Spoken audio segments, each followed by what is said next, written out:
আসসালামু আলাইকুম পার্বতীপুরবাসী, অন্যান্য জাতির পরিচয় রইল আমার আন্তরিক শুভেচ্ছা অভিনন্দন। এই মুহূর্তে আপনারা দেখতে পাচ্ছেন পার্বতীপুর থেকে যে অবৈধভাবে জায়গা দখল করে আছে সেগুলো জায়গা মুক্ত করে নতুন রেল লাইনের সংস্কার হবে। আপনারা দেখতে পাচ্ছেন আমাদের এই লোকেরটা কাজ করতেছে এখানে।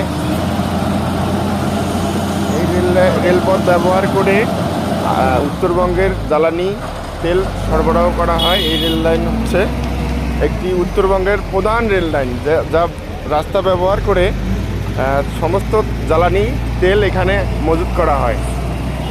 আর নেক্সট ভিডিওতে আপনারা দেখবেন তেলের ডিপুর ভিতরে কিভাবে তেল মজুত করা হয়। ধন্যবাদ। লাইন টেন পাঠাইবি নাকি ভর্তি করে দিবে নাকি? এই গাছ কাটি গেল নাকি দেখো দেন।